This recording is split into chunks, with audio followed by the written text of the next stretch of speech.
చూసిన eagle cinema ఏమన్నా చేసిండన్న రవితేజ అసలు మామూలు లేదు. ఎక్స్ట్రాడనరీ అంటే అన్ని సినిమాలలో మనం రవితేజ నుంచి కామెడీ ఎక్స్పెక్ట్ చేస్తాం. ఈ సినిమా మాత్రం ఫుల్ యాక్షన్ మూవీ భయ్య. అసలు మామూలు ఎక్కడ మాత్రం తగ్గలేదు. ఏమన్నా ప్రొడక్షన్ వాల్యూస్ భయ్య, ప్రొడక్షన్ వాల్యూస్ కానీ బ్యాక్గ్రౌండ్ మ్యూజిక్ కానీ ఆర్ఆర్ కానీ అసలు ప్రతిదీ కూడా హైలైట్. నాకైతే సాంగ్స్ కూడా బాగా నచ్చినాయి. అలాగే హీరో హీరోయిన్ మధ్యలో నాకు కెమిస్ట్రీ రొమాన్స్ ఉంటుంది సెకండ్ హాఫ్ లా, అది హైలైట్ భయ్య. అలాగే అనుపమ యాక్టింగ్ అయితే అంటే ఇందులో తన గ్లామర్ కాకుండా యాక్టింగ్ తో మాత్రం చాలా బాగా చేసింది. ఒకటే భయ్య సినిమా అంటే ఇలా ఉండాలని చూపించిండు. ఏం యాక్షన్ భయ్య, మొత్తం పబ్జి గేమ్ లో కూడా అన్ని గనులు ఉండేవి కానీ ఇందులో ఉన్న గనులు అయితే నేను ఏ సినిమాలో చూడలే భయ్య. అమ్మ నేను చెప్పింది గన్నెల గురించి తల్లి నువ్వు ఆగు. అసలు పబ్జి గేమ్ అంటే ఎలా ఉంటే అంత ఇంట్రెస్ట్గా ఉంది సినిమా చూసినప్పుడు కూడా. చాలా బాగా ఎంజాయ్ చేసినాం భయ్య. మొన్న చూసుకుంటే కేజీఎఫ్ కానీ అలాగే సలార్ కానీ ఇలాంటి సినిమాలు చూసుకుంటే ఈ సినిమా చూసుకుంటే వండర్ఫుల్. నిజంగా ఏ సినిమా పోల్చినా కూడా ఒక కేజీఎఫ్ ఒక సలార్ దాని మించిపోయింది భయ్య నిజంగా ఏగల్ సినిమా. మరి అది చెప్పు పప్ప కానీ ఉన్నావు. అఫ్ కోర్స్ అనుపమ పరమేశ్వరన్కి ఒక స్కోప్ లేకపోయినా బాగా చేసింది. బాగా చేసింది బరాబర్ చేసింది. బాగాలేదు అంటే ఇప్పుడు చేసింది. ఏగల్ 1 కన్నా ఏగల్ 2లోనే అనుపమ పరమేశ్వరన్ వాడతారు ఖచ్చితంగా. ఆడతాం అంటే పార్ట్ 2 ఉందని చెప్తున్నా. మనోడు చెప్పలేదు ఉంది వాడతారు అంటే అది కాదు ఆయన యాక్టింగ్ చెప్పు. వాడతారు అంటే double meaning. Sorry for misunderstanding అండి. సినిమాలోని ఎప్పుడన్నా చెప్పాడు ఫ్లాప్ ఇట్ అన్నవాడు బంచికలు జరుగుతాయి సినిమాలోని. ఫిబ్రవరి 14 మీరు అంతా ఓయోలకు వెళ్ళిపోతారు లేదా తొప్పలకు వెళ్ళిపోతారు. 150 రూపాయలు అంటే మొత్తం బంచికలు అల్లా లేదు ఒకటే సాంగ్ లో ఉంటుంది. 150 రూపాయలు పట్టుకెళ్ళి సినిమా చూడండి. మంచి ఎంటర్టైన్మెంట్. ఒక కేజీఎఫ్ ఒక సలారు దీని అన్నింటికి మించిపోతుంది భయ్య సినిమా. పీపుల్ మీడియా ఫ్యాక్టరీ డబ్బులు ఫ్యాక్టరీ భయ్య. డబ్బులు ఫ్యాక్టరీ కాదు ఒక బ్రాండ్. అలాంటి సినిమాలు తీయాలంటే ఆ పీపుల్ మీడియా వాళ్ళు తప్ప ఎవరు తీయరు. అది చెప్పు. అది ఎవరో తీయలేని అందరికీ తెలుసు అన్న. అర్థం కాలే భయ్య. ప్రశాంత్ వర్మ వచ్చిండు సంక్రాంతికి కార్తిక్ ఘట్టమనేని కూడా అలాంటి డైరెక్టర్. అలాంటి డైరెక్షన్ అని కాదు, ఇది ఒక కొత్త డిఫరెంట్ డైరెక్షన్ అన్నమాట. అసలు అల్టిమేట్ భయ్య నిజంగా అలాంటి తీయాలంటే ఒక దమ్ము ఉండాలి నిజంగా. ఎందుకంటే అసలు మామూలుగా తీయలేదు సినిమా. ఒక లెవెల్లో తీసుకెళ్లారు సినిమా మొత్తం. Super bumper hit movie.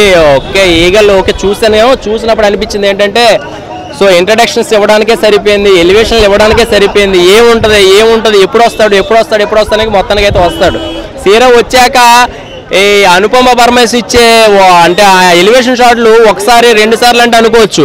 ఒక 10-15 సార్లు ఇచ్చేసరికి ఏమవుద్దంటే సెకండ్ హాఫ్ బీభత్సమైన స్టోరీ ఉంటుందేమో అనుకున్నాను కానీ సో కొంచెం డిసప్పాయింట్ చేశారు స్టోరీలో. అది ఎందుకు ఏ పాత్రలు వస్తున్నాయి, ఎందుకు కాల్చుకుంటున్నారు, ఎందుకు వేరే వేరే క్యారెక్టర్లు వస్తున్నాయి అనేది ఇప్పటికీ అర్థం కాలేదు. డైరెక్టర్ గారికి అర్థమైందో లేదో నాకైతే అర్థం కాలే. సో చాలా హైప్ క్రియేట్ చేశారండి నిజంగా చెప్పాలంటే. సినిమాలో రవితేజ గారిది అయితే మాత్రం ఎటువంటి తప్పు లేదు. ఆయన ఆయన పాత్రగా న్యాయం చేశారు. కానీ స్టోరీలో కొంచెం విషయం ఉంటే బాగుండేది. వైలెన్స్ అయితే బీభత్సమైన వైలెన్స్. నాకు తెలిసి ఒక జేమ్స్ బాండ్ సినిమాలో ఉంటుంది. చూడండి ఎలివేషన్ షాట్లు కానీ కాల్పులు కానీ గన్స్ ఎలా వాడాలంటే బిల్లా నేను చెప్పేది పూర్తిగా వినండి. ఇప్పుడు బిల్లా సినిమాలో మనకి గన్స్ ఎన్ని ఉంటాయో అవన్నీ కూడా మనకి బీభత్సంగా చూపించారు. ఒక మంచి హాలీవుడ్ రేంజ్ లో చూపించారు. కానీ ఆ సీన్కి ఎందుకు వస్తుంది అనేది అర్థం కాలేదు, సింక్ అవ్వలేదు. సో పార్ట్ 2 ఉందని అన్నారు. ఆ పార్ట్ 2 వస్తే మాత్రం ఇలాగైతే కష్టం అండి నిజంగా చెప్పాలంటే. ల్యాగ్ అయితే మాత్రం ఒక లబ్బర్ సాగదీస్తే ఎంత ల్యాగ్ ఉంటుందో అంత ల్యాగ్ ఉంది. సో నాకైతే ఇప్పుడు నేను చెప్పేది ఏంటంటే ఆయన నెక్స్ట్ మూవీలో విలన్ గా చేస్తే రవితేజ గారు సూపర్ ఉంటుందండి. లెజెండ్ లో జగపతి బాబు గారు లుక్స్ ఎలా ఉన్నాయో రవితేజ గారి లుక్స్ అయితే మాత్రం పీక్స్ ఉన్నాయి చెప్పాలంటే. రాకుండా మంచి పని చేశారు. ఎందుకంటే ఇంకా డిసప్పాయింట్ అయ్యేది చెప్పాలంటే. జనాలు ఇంకా విపరీతమైన కోపం వచ్చేది నిజంగా ఆయన మీద పెట్టుకున్న నమ్మకాన్ని ఆ టైంలో కానీ ఈ సినిమా వస్తే. సో ఓవరాల్ గా పార్ట్ 2 అని ఎప్పుడైతే అనౌన్స్ చేశారు చెప్పలేమండి. అప్పుడు అసలు వెళ్ళేటోళ్ళు కూడా కాదు. సో ఎలాగైనా ఎవరు అన్నావు ఎదవడాడు అంత హ్యాట్రిక్ ఏం కాదండి. ఉన్న సినిమాలాగా మాట్లాడదు. నేను సినిమా పరిగకుండా నేను ఇండస్ట్రీ పర్సనే. సో ఏంటంటే రవితేజ గారు ప్రతి కొత్త డైరెక్టర్కి అవకాశం ఇస్తారు. సో అవకాశం ఇచ్చినప్పుడు దాన్ని ఎలా వినియోగించుకోవాలి. బీభత్సమైన కోట్లు పెడితే సినిమా హిట్ అవ్వదు. కథలో దమ్ముంటే హిట్ అవుతుంది కంపల్సరిగా. సో ఎందుకు ఇంటి నిండా గన్స్ పెట్టి కాల్చుకుంటే ఎందుకు కాల్చుకుంటున్నాడు అర్థం లేకపోతే చిన్నపిల్లడైనా పబ్జీ గేమ్ ఆడుకున్నట్టు ఆడుకుంటున్నారు. సో ఏంటనేది అర్థం కాలేదు. బీభత్సమైన కొన్ని కోట్లు పెట్టేశారు సినిమాకి చెప్పాలంటే. కానీ ఏమీ అర్థం కాలేదు నాకు. ఓవరాల్ గా నెక్స్ట్ పార్ట్ 2 వచ్చినప్పుడు మాత్రం ఇలా రావద్దని చెప్తా అంతే. రేటింగ్ ఈ అనౌన్స్ చేశాడుగా పార్ట్ 2 వస్తుందని చెప్పి. పార్ట్ 2 వస్తుంది రేటింగ్ చెప్తే మీరు వెళ్ళిపోతారు తొందరగా, 5కి 3 ఇస్తాను వెళ్ళిపోండి. నాకు రవితేజ గారు తప్ప ఈ సినిమాలో ఏమీ లేదు. సినిమా మాత్రము ఫ్లాప్ అండి, అట్టర్ ఫ్లాప్. ఎందుకో చెప్తాను. ఈ సినిమాలో డైరెక్షన్ బాగుంది, కార్తిక్ ఘట్టమనేని గారి డైరెక్షన్ బాగుంది, కానీ స్క్రీన్ ప్లే బాగాలేదు. ఫస్ట్ హాఫ్లో ఇప్పుడు కేజీఎఫ్ లెవెల్లో సినిమా తీద్దాం అనుకున్నారండి, నేను ఒప్పుకుంటాను. కేజీఎఫ్ లెవెల్లో తీద్దాము, ఎలివేషన్లు ఇద్దాం అనుకుంటారు. కేజీఎఫ్లో ముసలాయన ఎన్నిసార్లు వస్తారండి? ఫస్ట్ హాఫ్లో 4 సార్లు వస్తారు, సెకండ్ హాఫ్లో 4 సార్లు వస్తారు.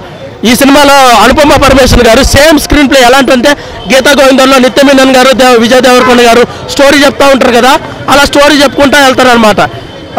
ఇప్పుడు అనుపమ పరమేశ్వరన్ గారు స్టోరీని ముందుకు నడవనీయకుండా సినిమాలో ఫస్ట్ హాఫ్లో 15 సార్లు, సెకండ్ హాఫ్లో 15 సార్లు వచ్చి స్టోరీని ముందుకు నడవనీయకుండా టార్చర్ పెడతారండి. ఓపెన్గా చెప్తున్నాను. ఓకే, మీ దగ్గర నాలెడ్జ్ ఉంది, నేను ఒప్పుకుంటాను. బెస్ట్ దాన్ని ఏమంటారు, బాగా చెప్పగలరు, స్టోరీ చెప్పాలనుకుంటారు, ఓకే. ఎలివేషన్ ఇవ్వాలనుకుంటారు, ఓకే. మరి జనరల్ ఆడియన్స్కి ఓకే, మీ అన్ని తెలివితేటలు జనరల్ ఆడియన్స్కి ఉండవు కదా, జనరల్ ఆడియన్స్కి ఉండవు. అక్కడ వచ్చి సినిమా థియేటర్లో ఫస్ట్ హాఫ్లో 15 సార్లు వచ్చి స్టోరీ ముందుకు నడవనీయకుండా స్టాప్ చేసుకుంటా వెళ్ళిపోతే మాస్ జనాల కంటే ఇప్పుడు ఈ సినిమాలో మాస్ మహారాజా రవితేజ గారు ఉన్నారు. మాస్ మహారాజా రవితేజ గారిని చూసే ఈ సినిమాకి వచ్చారు. కానీ లోపలికి వెళ్ళిన తర్వాత స్క్రీన్ ప్లే దెబ్బేసిందండి.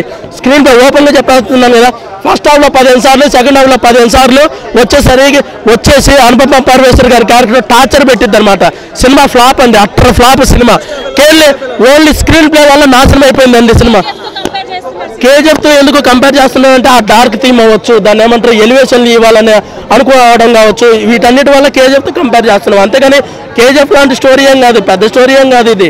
దాన్ని ఏమంటారు, ఇప్పుడు మన ఏజెంట్ సినిమా చూశారు కదా, ఇది సంక్రాంతికి రాకుండా చాలా మంచి పని చేశారు. ఎందుకో చెప్పమంటారా, ఇప్పుడు ఈ సినిమాకి పోటీ ఏం లేదు. నాకు తెలిసి లాల్ సలాం అని చెప్పేసి రజనీకాంత్ గారిది ఒక ½ అవర్ రోల్ ఉందన్నమాట ఆ సినిమాలో. అది కూడా వచ్చేది కాదు. ఓపెన్గా నేను మాట్లాడకూడదు, పెద్ద హీరోలు ఇన్వాల్వ్ అయి ఉన్నారు కాబట్టి ఆ సినిమాలాగా అయిపోయిండేది, ఈ సినిమాలాగా అయిపోయిండేది అని చెప్పకూడదు. దాన్ని ఏమంటారంటే ఈ సినిమాలో మాస్ మహారాజా రవితేజ గారు తప్ప ఏమీ లేదండి. Screen play flop. Out of 5 2 disaster.